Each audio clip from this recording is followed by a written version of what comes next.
પ્રશ્નથી પહેલો પ્રશ્ન છે, મોટર વાહન અધિનિયમના સંદર્ભમાં પીસીઓપી નું પૂરું નામ શું છે?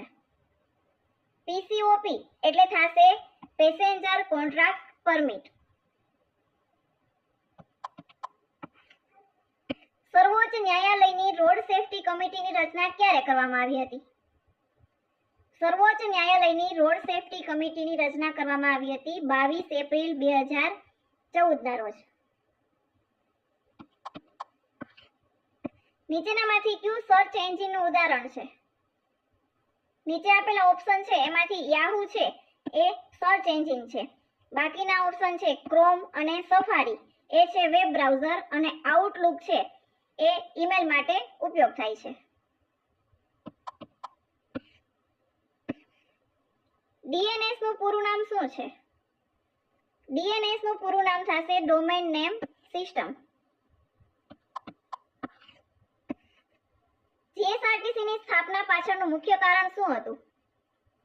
જીએસઆરટીસી ની સ્થાપના ગુજરાતમાં સલામત, સસ્તી અને સુવ્યવસ્થિત જાહેર બસ સેવા માટે કરવામાં આવી હતી.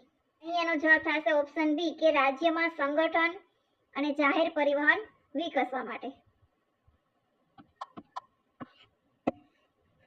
આગળનો પ્રશ્ન જોઈએ, એક ઘડિયાળમાં 3 અને 30 વાગ્યે કલાક અને મિનિટના કાંટા વચ્ચેનો નાનો ખૂણો કેટલો હશે? અહીં ઘડિયાળ આપી છે તેમાં તમને પૂછ્યું છે કે 3 અને 30 મિનિટ કાંટો અને કલાક કાંટો એ બંને વચ્ચેનો ખૂણો કેટલો હશે? અહીં દરેક ક્રમિક સંખ્યા વચ્ચે 12 અને 1, 1 અને 2, 2 અને 3 દરેક ક્રમિક સંખ્યા વચ્ચે 30 અંશનો ખૂણો બનશે. દરેક ક્રમિક સંખ્યા વચ્ચે 12 અને 1 વચ્ચે 30 અંશનો ખૂણો બનશે, 1 અને 2 વચ્ચે પણ 30 અંશનો ખૂણો, એવી જ રીતે દરેક ક્રમિક સંખ્યા 11 અને 12 વચ્ચે પણ 30 અંશનો ખૂણો બનશે. તો મિનિટ કાંટો છે એ 60 મિનિટ ચાલે, મિનિટ કાંટો છે એ 60 મિનિટ ચાલે ત્યારે કલાક કાંટો છે એ 30 અંશ ચાલશે. અહીં ત્રિરાશિ મૂકીએ કે મિનિટ કાંટો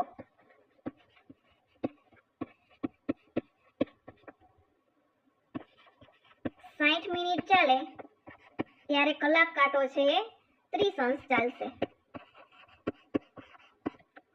તો અહીં પૂછ્યું છે 30 મિનિટે, તો 30 મિનિટે કેટલો ચાલશે? 30 ગુણ્યા 30 ભાગ્યા 60, 30 દુ 60, 15 દુ 30 એટલે અહીંયા આવશે 15 અંશ. પરંતુ અહીંયા આપ્યું છે કે 3 નાનો કાંટો છે કલાક કાંટો છે એ 3 છે અને મોટો કાંટો મિનિટ કાંટો છે એ 6 છે. તો અહીંયા કુલ એનો અંશ થશે, આમની વચ્ચે 30 થશે, આમની વચ્ચે પણ 30 અને આમની વચ્ચે પણ 30. આપણે બંને વચ્ચેનો ખૂણો મેળવવાનો છે. તો 30 ને 30 60 ને 30 90, 90 માંથી 15 અંશ બાદ કરીએ ત્યારે આપણને બંને વચ્ચેનો ખૂણો મળશે. 90 અંશ માઇનસ 15 અંશ બરાબર થશે 75 અંશ.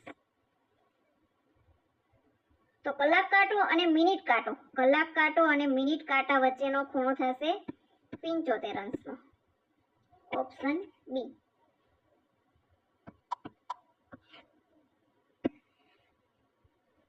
આગળનો પ્રશ્ન છે, કંડક્ટરની ટ્રંક બેગમાં ફર્સ્ટ એડ કિટ રાખવાનો મુખ્ય હેતુ શું છે?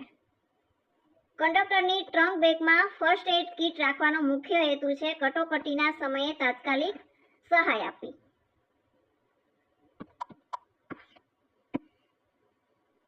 જીએસઆરટીસીની ડિજિટલ ટ્રાન્ઝેક્શનમાં સૌથી વધુ ઉપયોગ થતો પરમિટ મોડ કયો છે?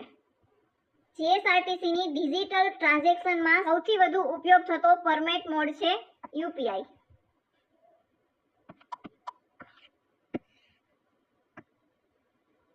એસટી બસના કંડક્ટર પાસે કઈ વસ્તુ હોવી જરૂરી છે?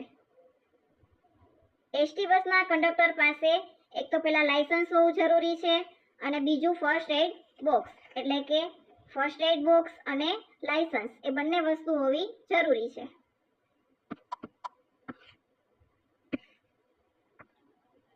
ગુજરાતનું ચેરાપુંજી તરીકે ઓળખાતું કપરાડા કયા જિલ્લામાં આવેલું છે? કપરાડા છે એ વલસાડ જિલ્લામાં આવેલું છે.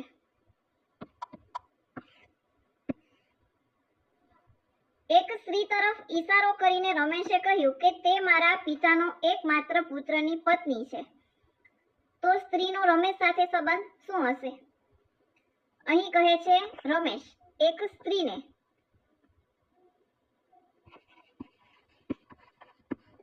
રમેશ કહે છે એક સ્ત્રીને કે તે મારા પિતાના એકમાત્ર, તે મારા પિતાના એટલે એમના પિતા, એમના પિતાનો એકમાત્ર પુત્ર એટલે એકમાત્ર પુત્ર થશે રમેશ, એમની પત્ની થશે આ સ્ત્રી. તો આ સ્ત્રી સાથેનો સંબંધ હશે પત્નીનો. Option B.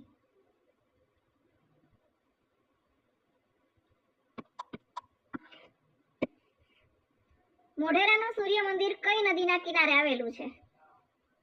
મોઢેરાનું સૂર્ય મંદિર આવેલું છે પુષ્પાવતી નદીના કિનારે. કમળ જેવું મુખ એમાં કયો અલંકાર છે? અહીં વચ્ચે આપ્યું છે જેવું, એટલે કે એ અલંકાર થશે ઉપમા અલંકાર. કમળ જેવું મુખ એ અલંકાર થશે ઉપમા અલંકાર.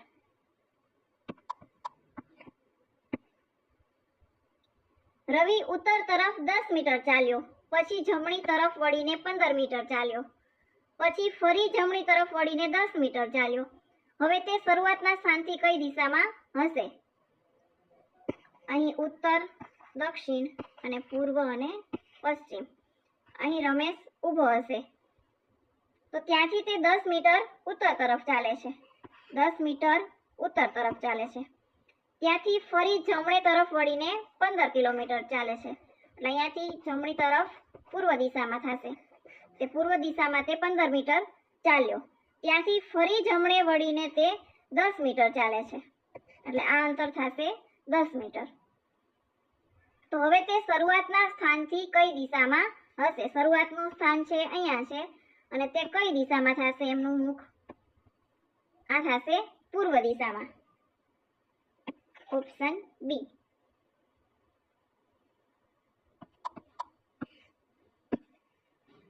Choose the correct indirect speech. She said, I will help you. Direct વાક્ય આપેલું છે એનું ઇનડાયરેક્ટ માં ફેરવવાનું છે. અહીં ડાયરેક્ટ વાક્યમાં આપેલું છે will, તો ઇનડાયરેક્ટ માં ફેરવા માટે will નું થઈ જશે would. એટલે અહીં એનું ઇનડાયરેક્ટ વાક્ય થશે she said that she would help me. નાક કપાવવું રૂઢિપ્રયોગનો અર્થ શું થાય છે? નાક કપાવવું એટલે થશે માન સન્માન ગુમાવવું અથવા તો અપમાન થવું. એટલે અહીં જવાબમાં થશે ઓપ્શન બી, અપમાન થવું. જો કોઈ મહિનાની પહેલી તારીખે શુક્રવાર હોય તો 22 તારીખે કયો વાર હશે? એક જ મહિનો આપેલો છે, પહેલી તારીખે શુક્રવાર છે તો 22 તારીખે કયો વાર હશે? અહીં 22 - 1 કરીએ એટલે એના દિવસો આવશે 22 - 1 કરીએ એટલે કુલ દિવસો થશે 21. તો 21 ને આપણે 7 વડે ભાંગીએ, 7 તેરી 21. અહીં શેષ વધતી નથી, શેષ આવી 0. તો માટે જે પહેલી તારીખે જે વાર હશે તે જ 22 તારીખે વાર હશે. અહીંયા પહેલી તારીખે વાર આપેલો છે શુક્રવાર, તો 22 તારીખે પણ શુક્રવાર જ હશે. Option B. Choose the correct passive voice. Active voice આપેલું છે એમનું પેસિવ વોઇસમાં રૂપાંતર કરવાનું છે. વાક્ય આપેલું છે કે someone has stolen my wallet. has અથવા તો have plus been plus verb, એટલે કે has been વાળું વાક્ય આવશે. ઓપ્શન બી માં has been વાળું વાક્ય છે એટલે એનું પેસિવ વોઇસ થશે my wallet has been stolen.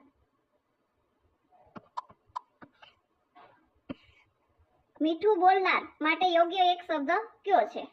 મીઠું બોલનાર એટલે કે જે વ્યક્તિ મીઠી અથવા તો પ્રેમાળ ભાષામાં બોલે છે તેને કહેવાય છે મીઠું બોલનાર. એટલે અહીં જવાબ થશે option C, Madhur ભાષી.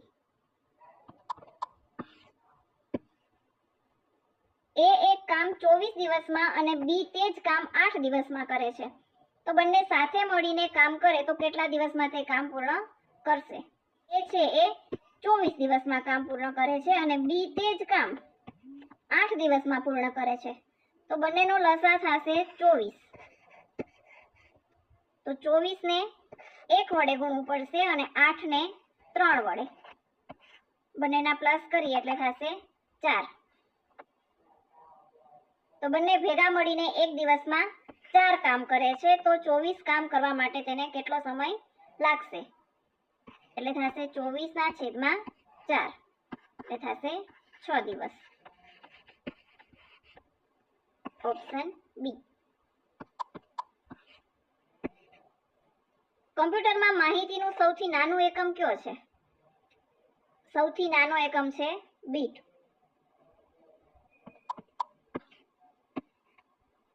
Choose the correct antonym of artificial. Artificial એટલે થશે બનાવટી. એનું વિરુદ્ધાર્થી થશે નેચરલ. નેચરલ એટલે કુદરતી.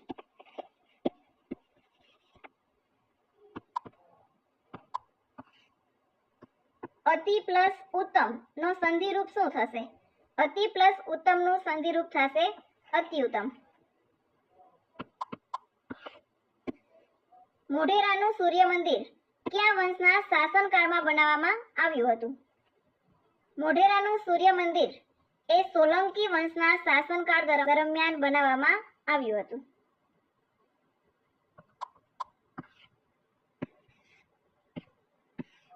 બ્લૂટૂથ એ કયા પ્રકારની ટેકનોલોજી છે? બ્લૂટૂથ છે એ વાયરલેસ કોમ્યુનિકેશન છે.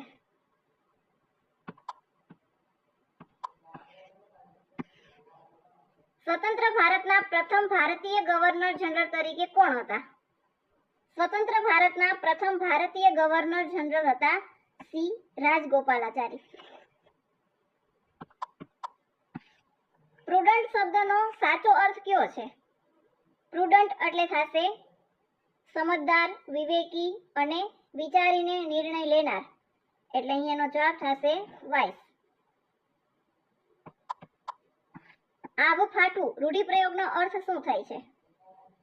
આભ ફાટવું એટલે કે અચાનક મોટી આફત આવવી અથવા તો મુશ્કેલી આવવી, એટલે એનો જવાબ થશે ઓપ્શન બી કે મોટી મુશ્કેલી આવવી. પંચાયતી રાજ વ્યવસ્થાને બંધારણીય દરજ્જો કયા સુધારા દ્વારા મળ્યો?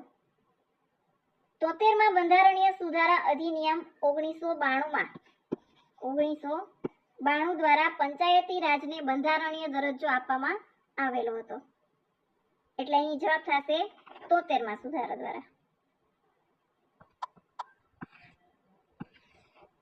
ભારતમાં પંચાયતી રાજ વ્યવસ્થા સૌપ્રથમ કયા રાજ્યમાં શરૂ થઈ હતી? ભારતમાં પંચાયતી રાજ વ્યવસ્થા છે એ સૌપ્રથમ રાજસ્થાન રાજ્યમાં શરૂ કરવામાં આવી હતી.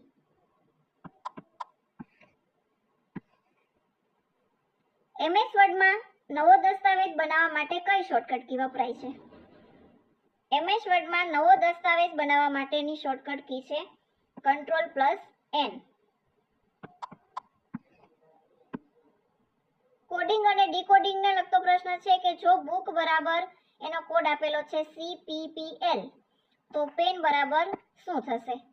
અહીં B પછીનો મૂળાક્ષર છે C, O પછી P, O પછી P અને K પછી L, એટલે કે તરત પછીનો જ મૂળાક્ષર આવે છે, તો પેન બરાબર શું થશે?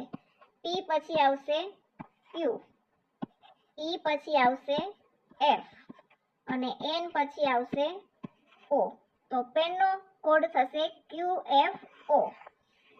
QFO. Option A.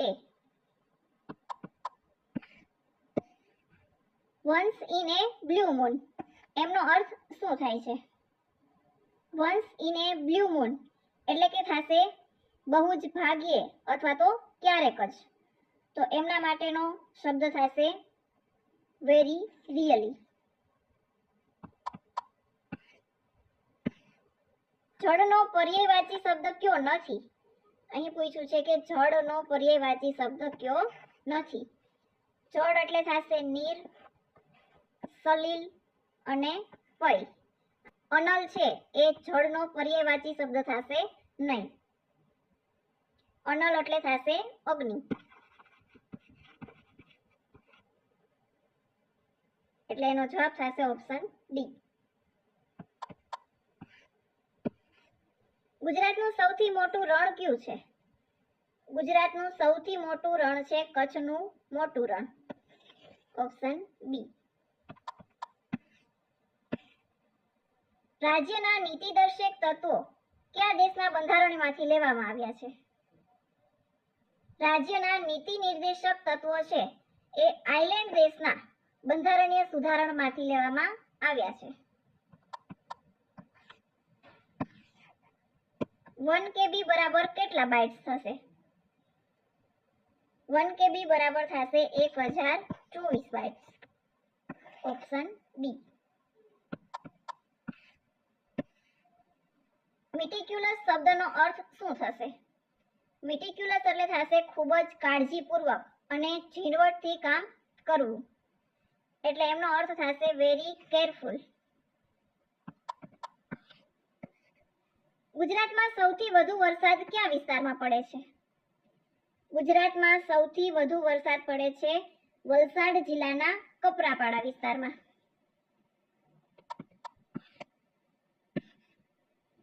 વાહનમાં પાછળનું દ્રશ્ય જોવા માટે કયો અરીસો વપરાય છે? વાહનમાં પાછળનું દ્રશ્ય જોવા માટે બહિર્ગોળ અરીસો વપરાય છે. બહિર્ગોળ અરીસો.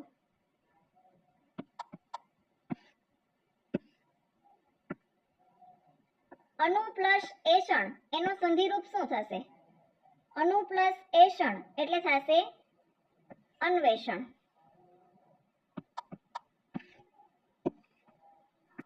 કંટ્રોલ પ્લસ જે શોર્ટકટનો ઉપયોગ શેના માટે થાય છે? કંટ્રોલ પ્લસ ઝેડ નો ઉપયોગ થાય છે અન્ડુ. એટલે કે જે આપણે છેલ્લી કરેલી ક્રિયા હોય તે આપણે પાછી લેવી હોય તેના માટે વપરાય છે કંટ્રોલ પ્લસ ઝેડ એટલે કે અન્ડુ માટે.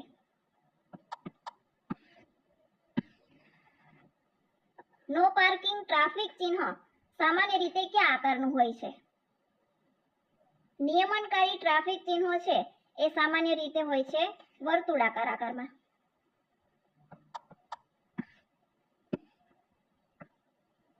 આગળનો પ્રશ્ન આપેલો છે કે શ્રેણી પૂર્ણ કરો. શ્રેણી આપેલી છે 2, 6, 12, 20 અને 30.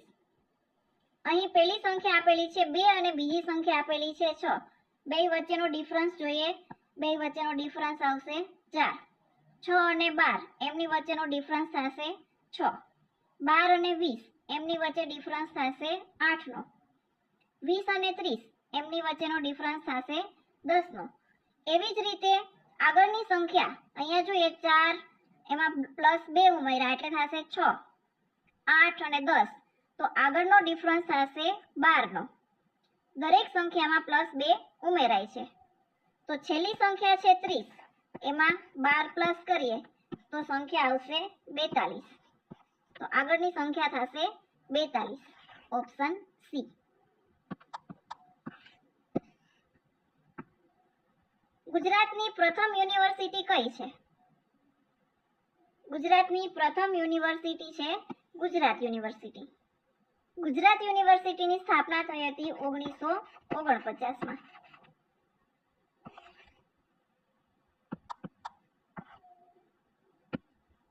MS એક્સેલમાં પંક્તિ એટલે કે રો કેવી રીતે ઓળખવામાં આવે છે?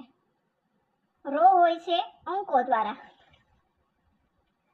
એટલે કે 1, 2, 3 એવી રીતે. અને કોલમ હોય છે અક્ષરો દ્વારા. એટલે કે A, B, C એવી રીતે. રો હોય છે અંકો દ્વારા અને કોલમ હોય છે અક્ષરો દ્વારા. ભારતનું સૌથી મોટું રાજ્ય વસ્તીની દ્રષ્ટિએ કયું છે? વસ્તીની દ્રષ્ટિએ સૌથી મોટું રાજ્ય કયું છે? વસ્તીની દ્રષ્ટિએ સૌથી મોટું રાજ્ય છે ઉત્તર પ્રદેશ. રાષ્ટ્રપતિ શાસન કઈ કલમ હેઠળ લાગુ થાય છે? રાજ્યમાં બંધારણીય તંત્ર નિષ્ફળ જાય ત્યારે બંધારણની કલમ 356માં 56 હેઠળ રાષ્ટ્રપતિ શાસન લાગુ કરવામાં આવે છે? ભારતનું બંધારણ ક્યારે અમલમાં આવ્યું હતું? 26 નવેમ્બર 1949 ના રોજ સ્વીકારવામાં આવ્યું હતું અને 26 જાન્યુઆરી 1950 થી તે અમલમાં આવ્યું. 26 જાન્યુઆરી 1950 થી.